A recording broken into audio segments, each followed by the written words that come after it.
రామచంద్రపురం కోటిపల్లి అటు ద్రాక్షారామం భక్తులతో కిటకిటలాడుతూ ఉంది.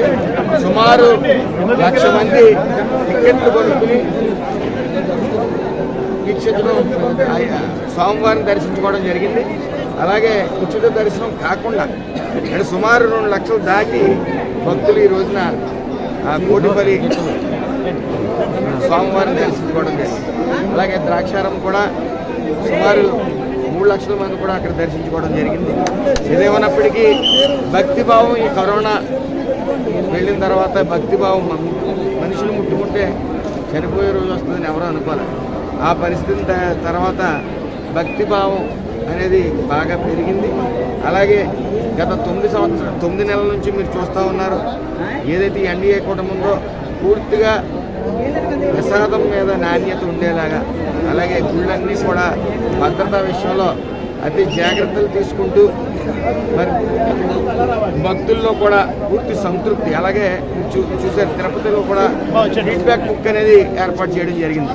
ప్రముఖ ఆలయాల్లో అన్నింటిలో కూడా ఫీడ్బ్యాక్ బుక్ దర్శనమిస్తూ ఉంది. అంటే దాని మీద ఎన్డీఏ కూటమికి ఉన్న భరోసాని మనం చెప్పవచ్చు. అంటే ఎన్డీఏ కూటమి కల్పిస్తున్న ఈ యొక్క ప్రసాద విషయంలో కానీ, ఈ ప్రసాద నాణ్యత విషయంలో కానీ, దర్శనాల విషయంలో కానీ, జాగ్రత్తల విషయంలో కానీ ఒక భరోసాని మనం చెప్పవచ్చు. ఏదేమన్నప్పటికీ ఈరోజు కోటి దీపోత్సవం కార్యక్రమం జరుపుకోవడం జరిగింది.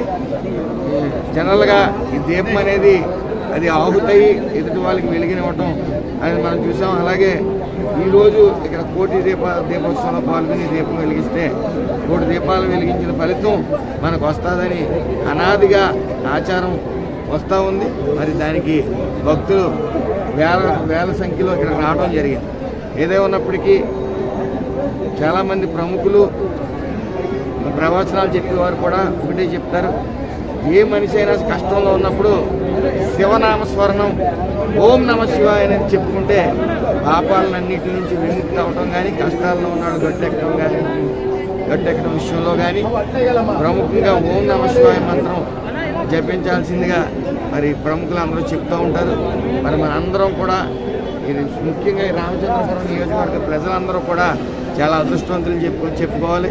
ఒక పక్క ద్రాక్షారామ భీమేశ్వర స్వామి గుడి, ఒక పక్క కోటిపల్లి గుడి, మరి శివాలయాలు, ప్రముఖ శివాలయాలు మరి ఈ రామచంద్రపురం నియోజకవర్గంలో ఉండటం ఇక్కడ పుట్టిన వాళ్ళందరూ అదృష్టవంతులుగా భావించి ప్రతి ఒక్కరూ ఓం నమ శివాయ జపం చేసుకోవాలని, జాగారం చేసుకోవాలని మనస్ఫూర్తిగా